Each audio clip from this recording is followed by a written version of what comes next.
today it's about let's say let's see. Yeah, it's about agentic agents. You hear most probably all these words everywhere.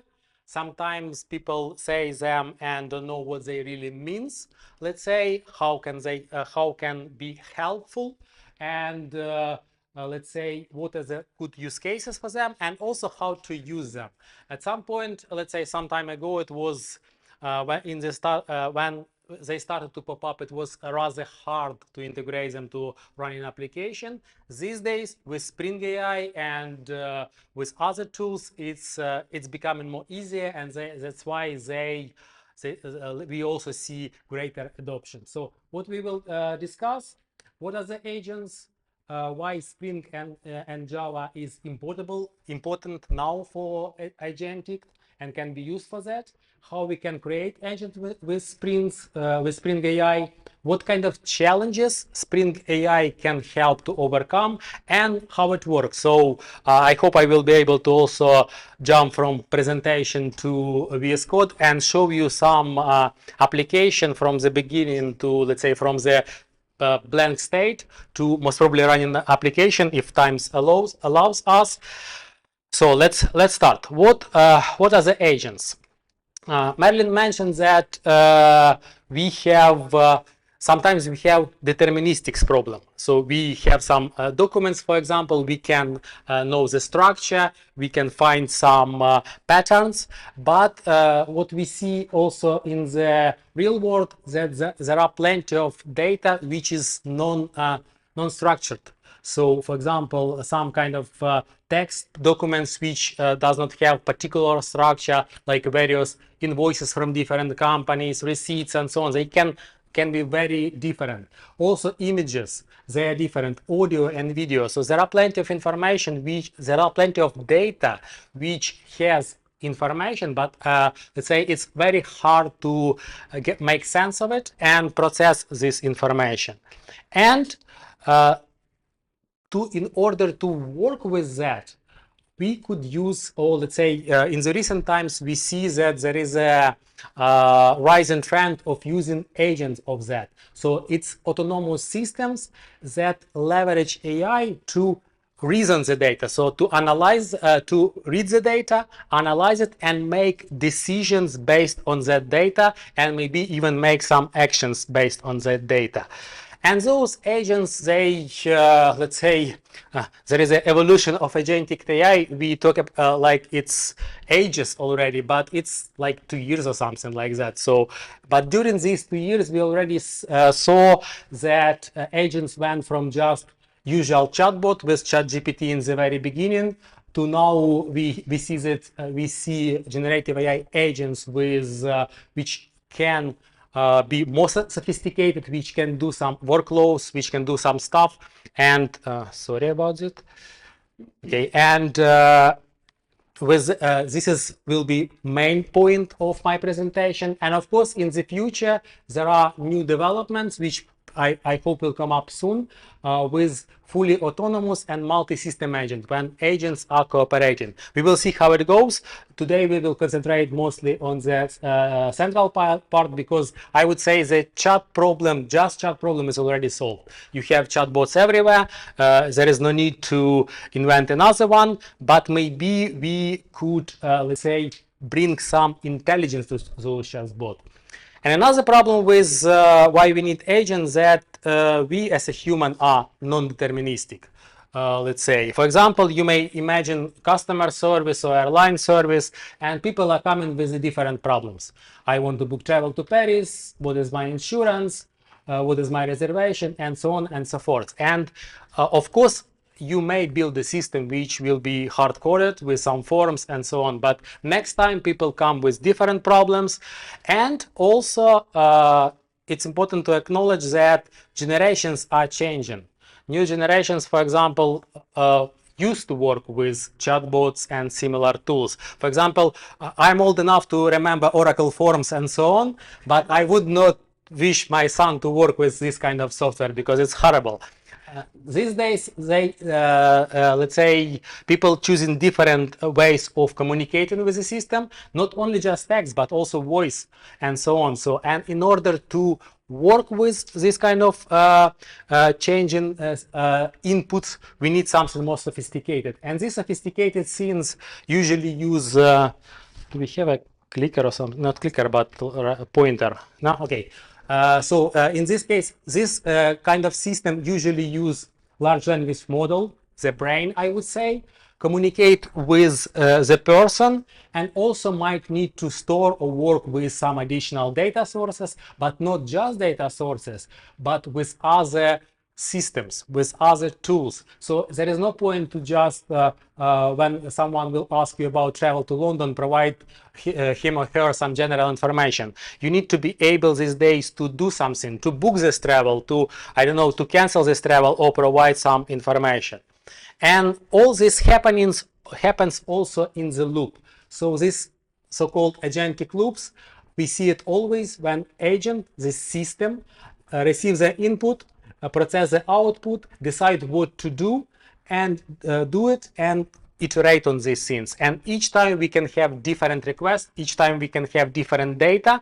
That's why we cannot really hard code it. We cannot really program it with a specific workflow, because this workflow might be outdated tomorrow. Of course, if you have specific and well-defined workflow, better to use deterministic system, because agents or AI, it's not the answer for any problem. And but if you have non-deterministic stuff, if you have change in workflow, agents could be, let's say, one of the answers for that.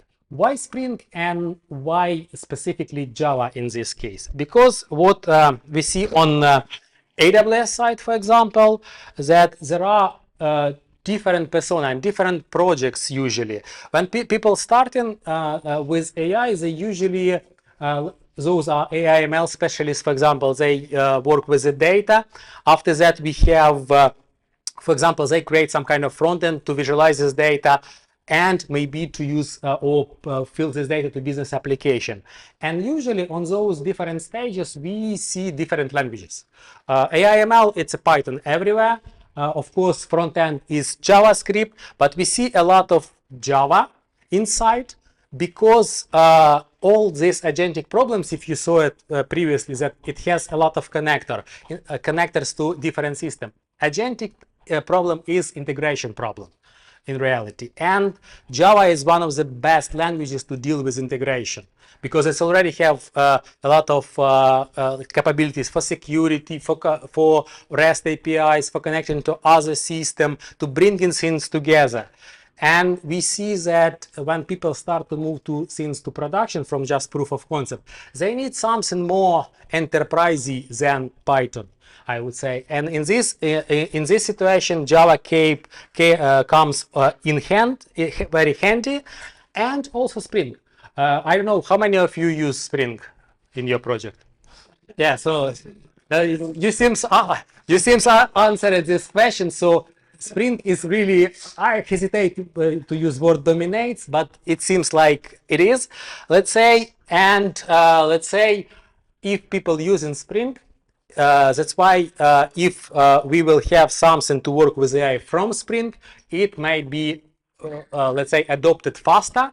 And also, most probably, like Spring has quite nice ecosystem, it could fit better to existing applications. That's why, for example, when Spring AI was released in May this year, we decided to dive deeper from AWS perspective. Let's say our motto is, let's say, giving people a choice of various framework, but one of the, let's say, that's why we also, let's say, interested to bring another one to ecosystem, and this one is Spring. We work quite closely with Spring itself, the Spring team, to, let's say, to bring this integration better between AWS and Spring.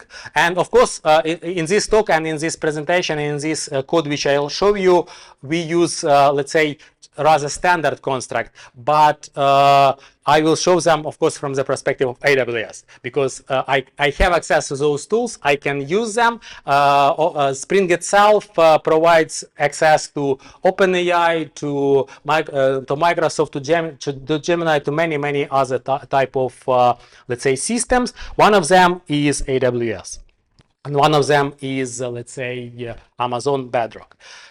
Okay, how we can create Spring AI application and use agents and create use agents. Before we go into these questions, let's first discuss what kind of problems do we have with AI models and how Spring can help us to solve them. AI models, the problem with AI models that if you use just pure AI model, it doesn't have knowledge about your circumstances. For example, if model is trained on the generic data, it doesn't know about that it works, or let's say it provides answers for your customer base, your clients. So in order to overcome that, we need to give a model a persona.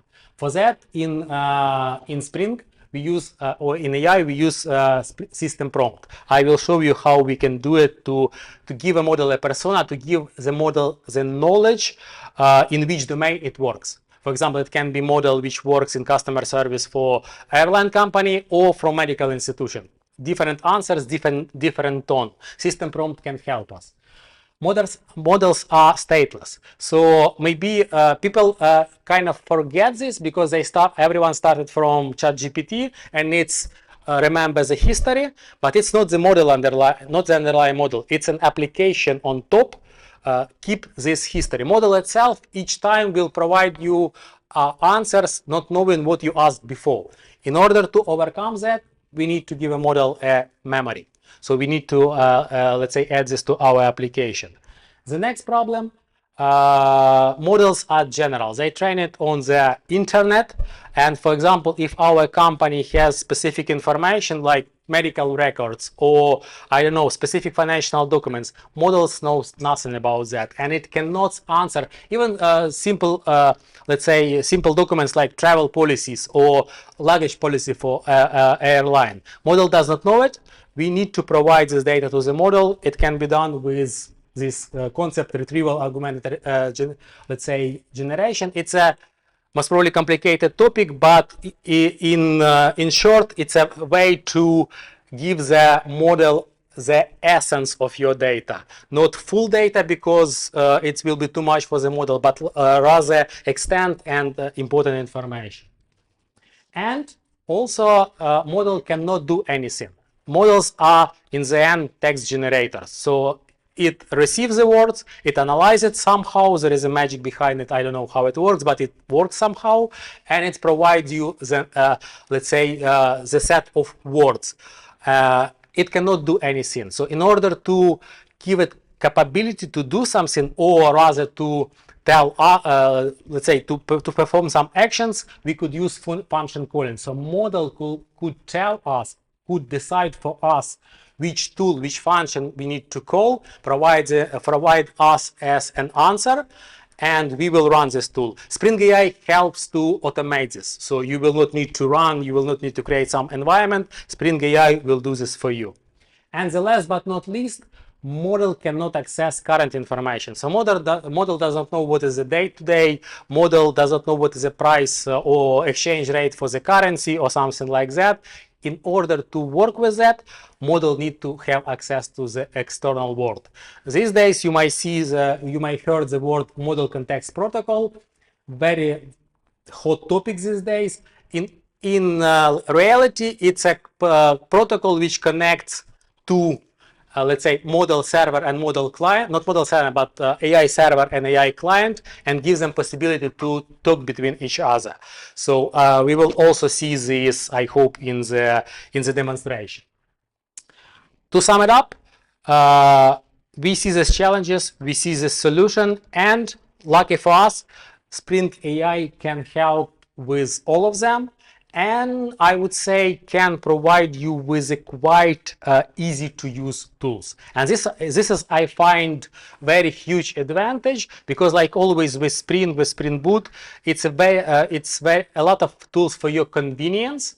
And I personally, for example, started to work with AI with Amazon Bedrock with our models and Java like a year ago. And in order to have access to the model and to chat with this model, I had to write, I don't know, several pages of text because it was complicated back then. These days, I will show you it's much easier, and it's reduce the, let's say, entrance price to this AI world. So you can start to use it easier. So how it works? Let's see if magic of presenting works. Yeah, nice. We have, by the way, this is a documentation of Spring AI, very useful documentation. I always recommend to go there and check the recent version, because it's recent. Even using new AI tools like Copilot or Q cannot really provide you this information because they don't have access to it. So you need to go to the documentation if you need to check. Let's start. In order to work with AI, in order to work with models, we need model access. In our case, I use Amazon Bedrock, AWS product, which gives access to various models. And personally, for this demo, I use Claude models. I use Claude Sonnet 3.7. So I find it, and it's always a challenge, and it's always a thing which you need to test. Different models behave differently. Some models can, let's say, work with your use cases, can analyze your data, can provide you suggestions. Some models lack those capabilities. They cannot really provide useful suggestions. And some models are too creative.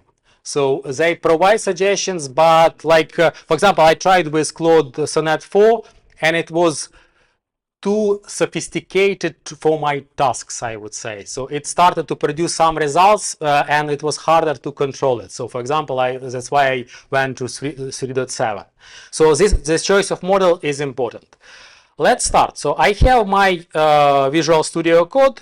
I have my environment. And I already provided some AWS credentials to access the model.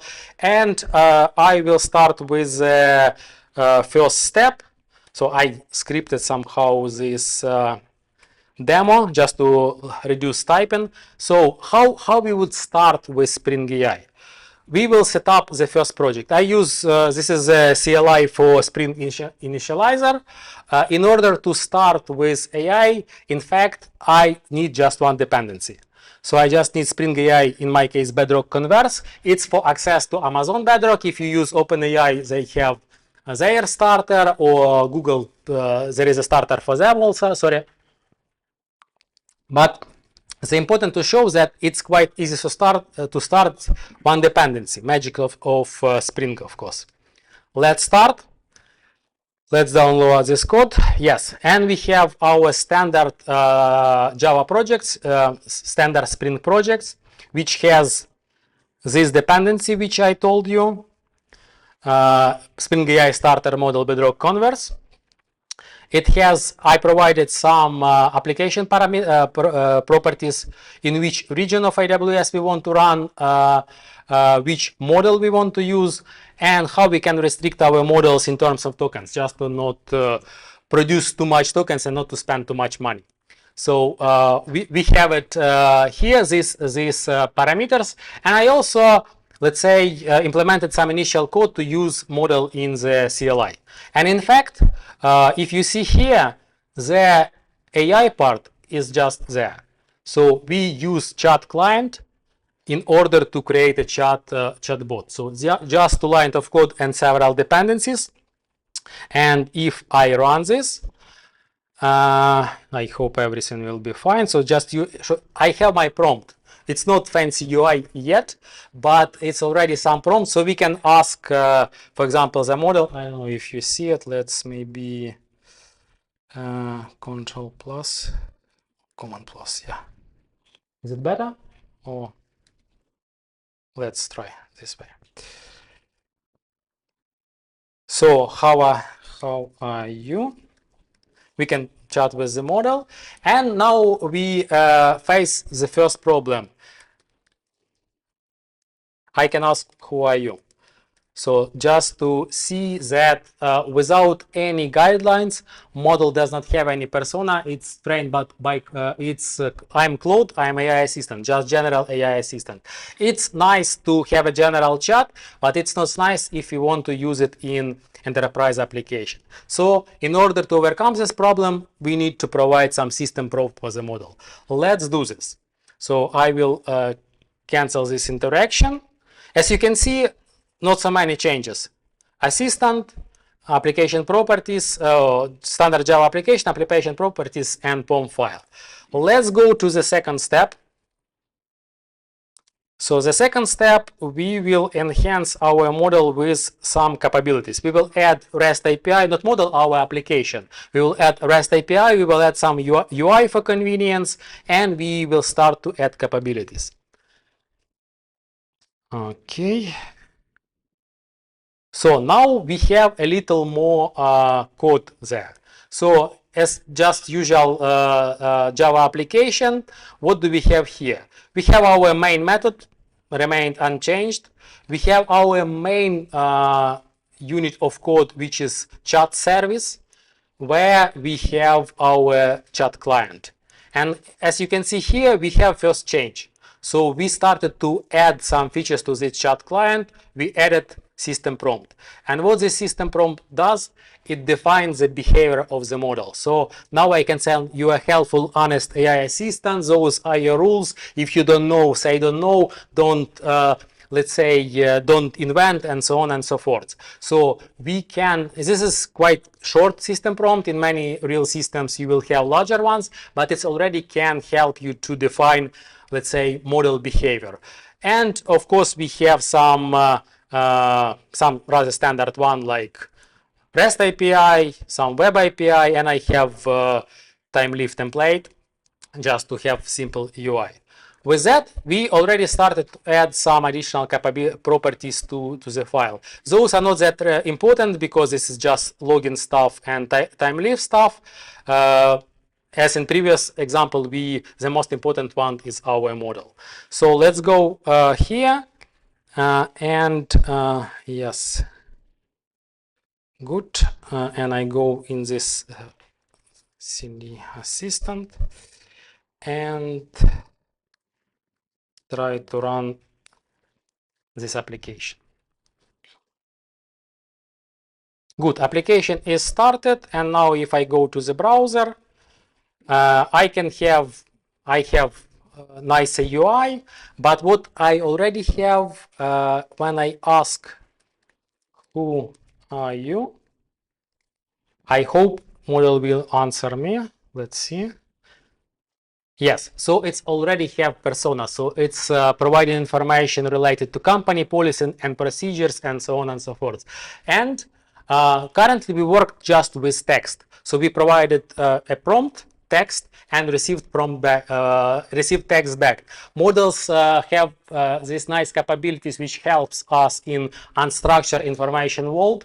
It can work in multimodal context with data like images. For example, I have some I don't know, some train ticket or some invoice.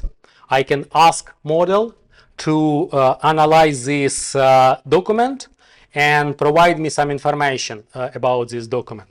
So as you can see, it's already provided some useful information, even though I just asked to summarize. In my system prompt, I just asked to summarize documentation. So it's provided that it's receipt, accommodation, what is amount of money, prices per night, and so on and so forth. So it's already provided me quite a lot of information from unstructured data. And this can be, these particular invoices, I don't know, invoice from Slovenia with a mix of German and English. So it's invoice with a lot of information. So, and model was able to make sense of this information and provide me these details. It's nice, but for example, now when let's say we have this access, we can start to chat with model. For example, our company name is company one. So we provide this information to the model, but when we try to receive this information from the model, let's see, yeah, so it's answering me about the documents. I will do this one. When I answer this question again, what is our company name? Model does not have memory, so it didn't recognize that one step ago I provided this information. Model does not know. So in order to overcome these problems, we need to go to the next step. We need to add memory to the model. There are several capabilities regarding memory. It might be in memory, so temporary, so on your server, but usually it's a kind of persistent storage. Like in my case, it's database, Postgres database. It can be, I believe, Cassandra and some other, let's say, data sources for Spring. But we will use database. So in order to do this, let's go to the next step. We will go to step 3, add memory. So for that, we added some new code to our system. We have a database, first of all. I will start this database. I have local Postgres database in containers, of course, because I love containers.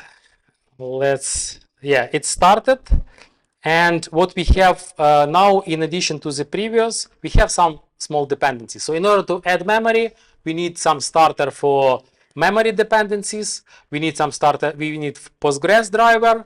We need some capabilities to, let's say, here to provide where our database is credentials. Don't ever provide credentials in the property file, but for the demo, it's okay.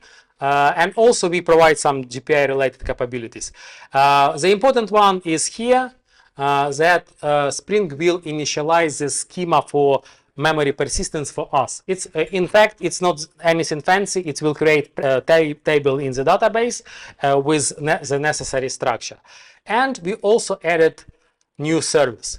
This service works with memory. So these several lines of code is implementation of memory. So it's connect to our data source, which we have an application.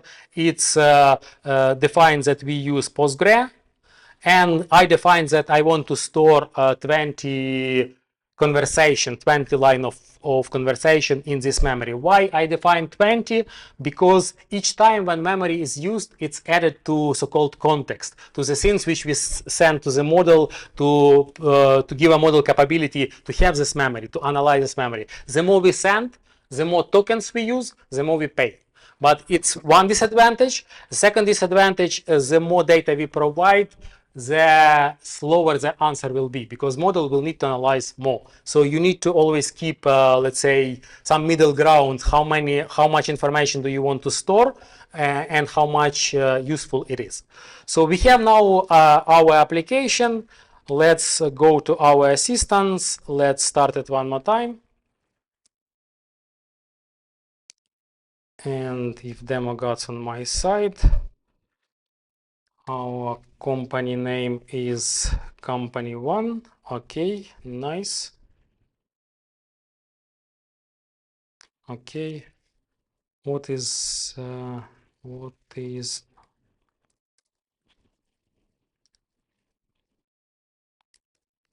good.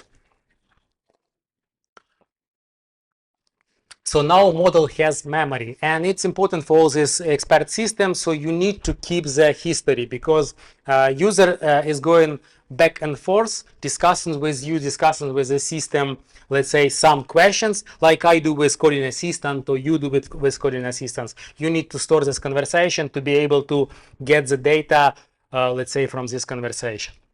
Okay, it's nice that we have a memory, but what if we ask what is our travel and expense policy?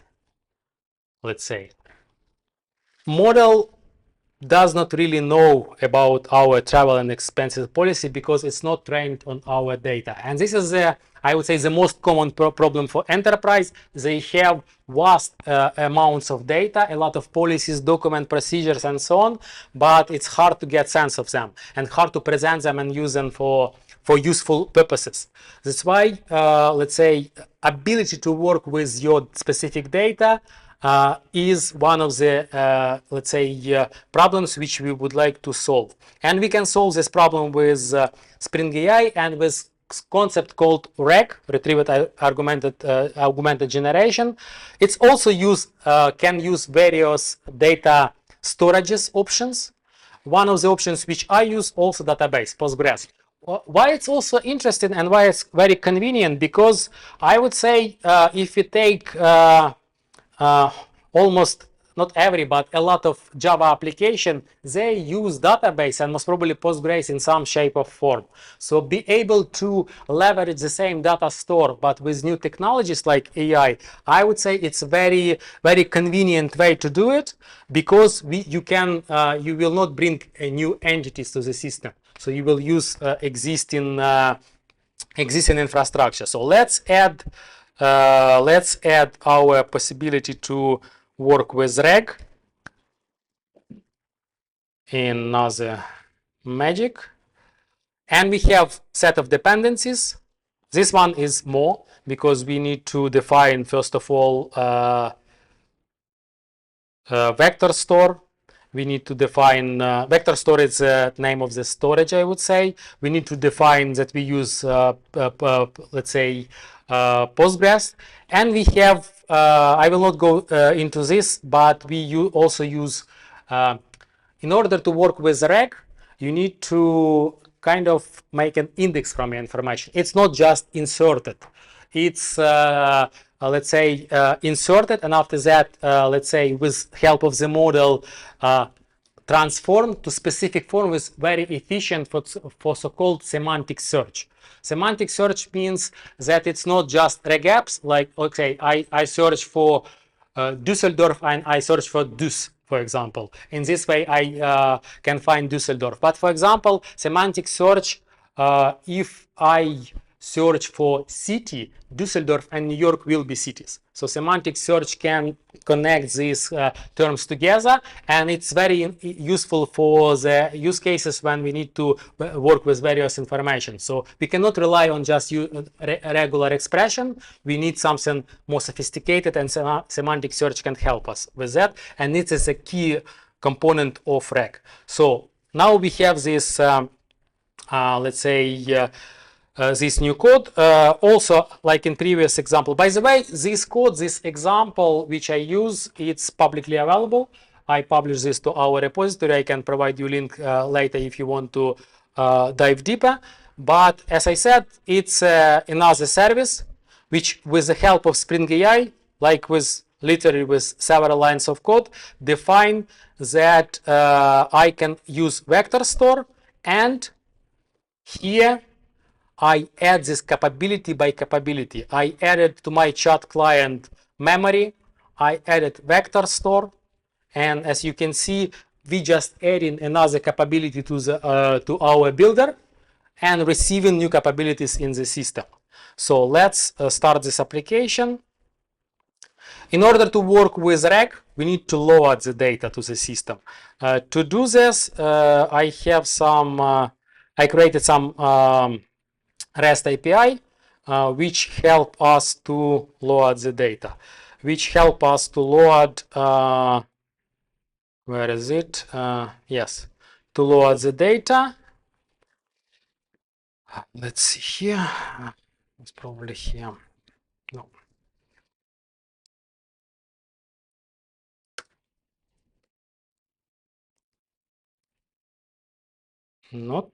Not successful. Okay, okay. Did I start the application? Yes, it started. Yeah, I think so. Yes. Yeah, you are right. Okay. Not source folder, assistant samples. Yeah, it should be. Let's use it here. Yeah, here it's set. Good. So it's a travel and expenses policy which I create, of course, with the help of GenAI, but it describes some our travel policies, like in Europe you shouldn't spend more than 130 euro per night and so on. And now we are starting to not starting but going deeper in the non-deterministic part. You can have a lot of policies, and if you need to automate all of them, it will be a lot of workloads. And next time your HR or your finance will come with new policies, you need to re-implement this. And I would say this is where Agentic shines, where you have workflows which can change, which can be different each time, every time. And you can use documents to steer those workflows. This is one of the options to work with them. So we have these documents loaded, and now when we go to our application, let's try to just ask this question again, not with the human side, but okay, I hope it will be able to recognize it. And now we have access to our information. Now we have this base rate, so we enhance the capability of our application with another few lines of code. Also nice, but as I said, it does not know about the data outside of the reg these days, and also outside of common model knowledge. For example, when I ask what is the date today,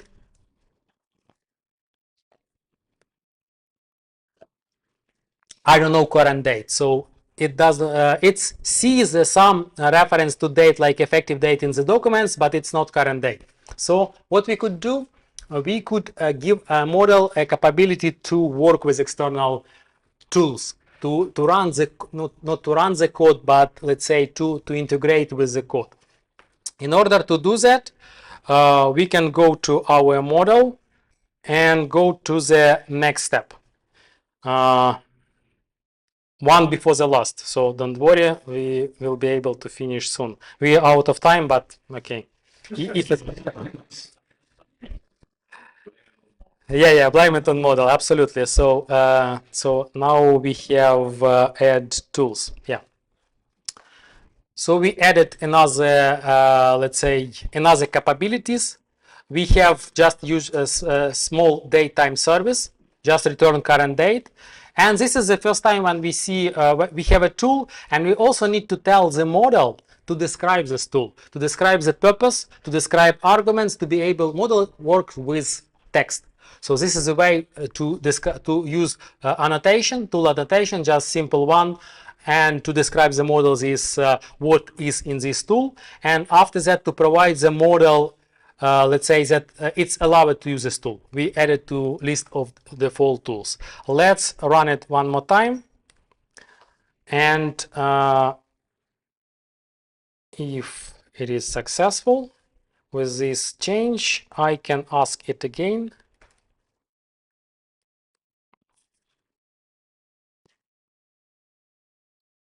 So what is the date today? And today is July 10th.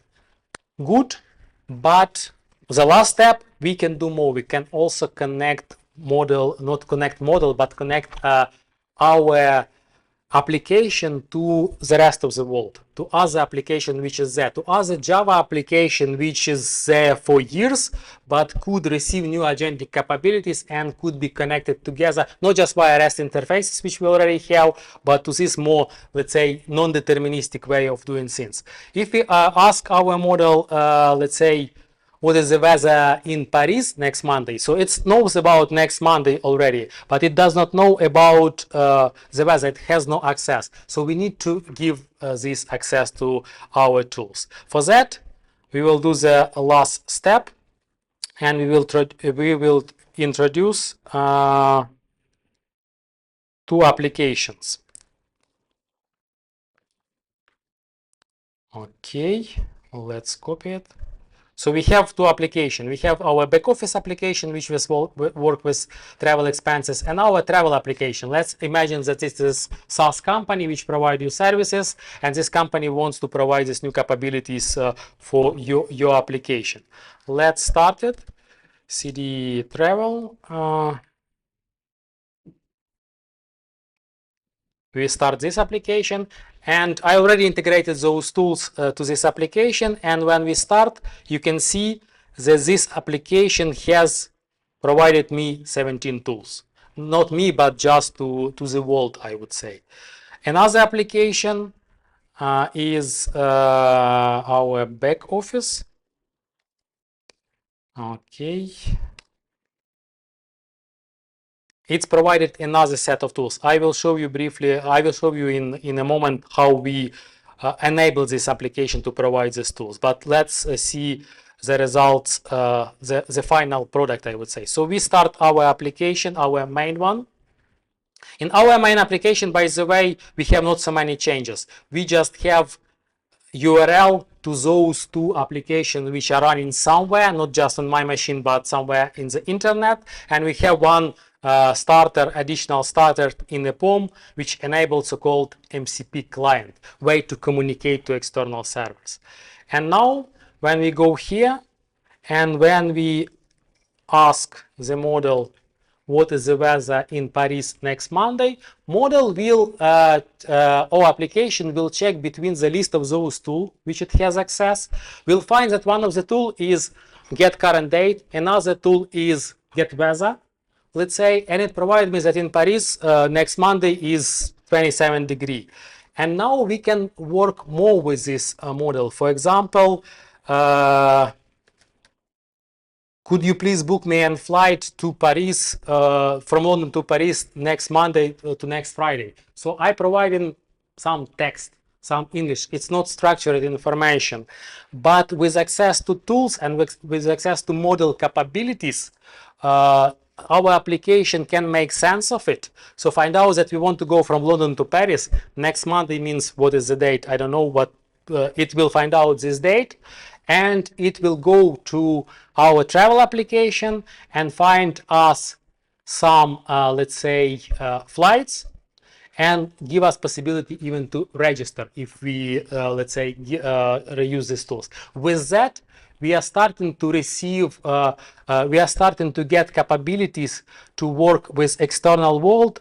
And for example, even for our multimodal use case, we can not just see the information in the file, for example, in this ticket from Czech tram, but also use this information and create a structure from this information. And after that, be able to, for example, register expenses based on that information to extract, I hope it will provide me the data, but yeah, so for example, it extracted that its ticket, its transportation, it's 30 Czech kronas. Use the tool to convert to euro, for example, and now ask us to register expenses. And if we just say yes, please, it's recognize our intent and create or let's say engage with new tool. With that, with this set of capabilities and rather simple way to integrate them to your application, you potentially can bring more intelligence to a new application, but also, like, just show you quickly, this is the old application, our back office application, usual one with some domains, let's say currency or expenses, standard model view controller. What we brought to this application in addition is a definition of tools. We define the let's say the description for tool and added, let's say, some call to our existing application. So we didn't change the logic of our application, we rather add additional interface to our application. With that, sorry for taking too much time, but I hope I was able to show you, let's say, the capabilities of Spring and Spring AI and AI in general, which you can use for your application, for your customer, of your own for own, let's say, performance improvements or let's say productivity improvements. And if you have questions, happy to answer them.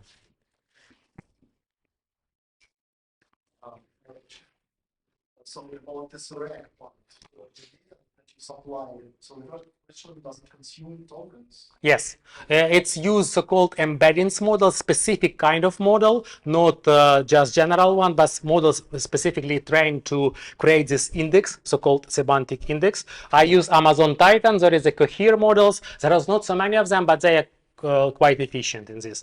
Yeah, it's create tokens to create index. Yeah. In this case, you would want to limit the amount of this data, right? So you don't want to go it's index. It's not hold your data. For example, we have one of the products which called Amazon Business, Amazon Q Business, which works like enterprise chatbot, I would say, which has connector.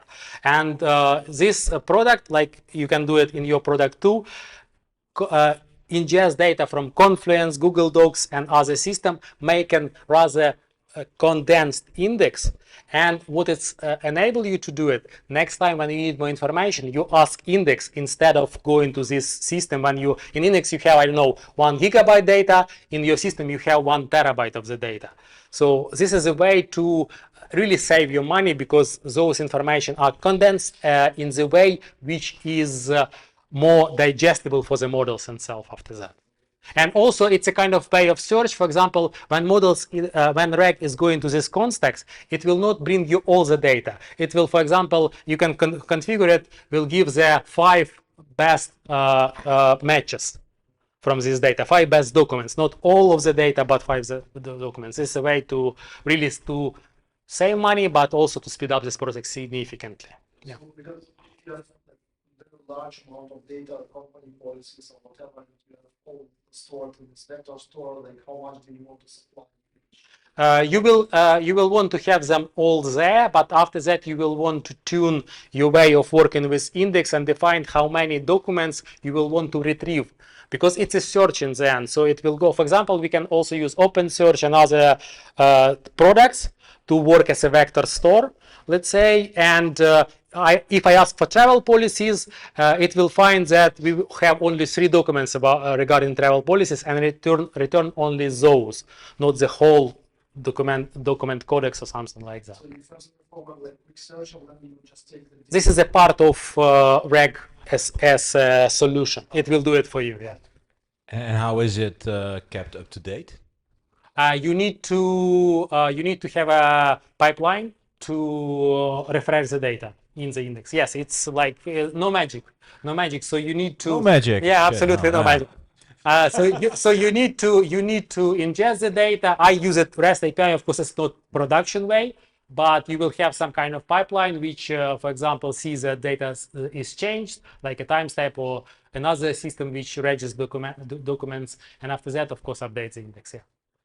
Or nightly builds or something like that. With the memory, is there some way to isolate the knowledge of different users so that Yeah. user cannot get the invoice? Yes, it's here. I hard-coded it, but of course it's a conversation ID. So there is a parameter. In real life, it would be user ID from your authentication or something like that. In the best, let's say, using best practices of demos, I hard-coded user 1. But in real life, of course, it will be some specific identifier. If you don't provide it, it will be so-called default. But it's not what you want, because you don't want to provide the same memory for everyone. Yeah. Yes. Very easy ways or mechanisms to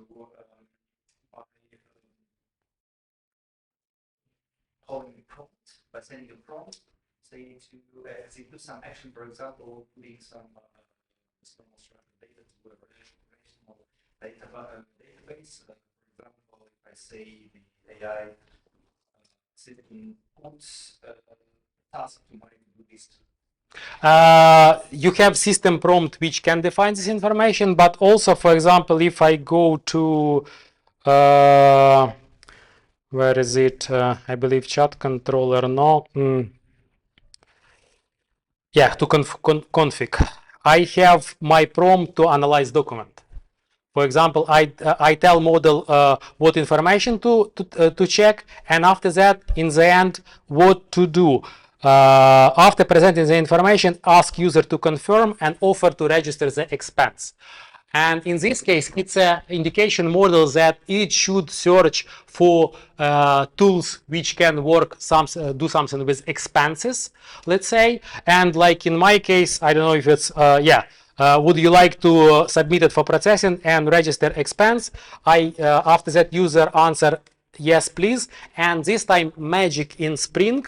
Let's say model will not call your functions, your application will call functions. Model will tell your application to call the functions, and if you can see here at some point we will most probably see if it works, the function calling. I would change from drop to submit.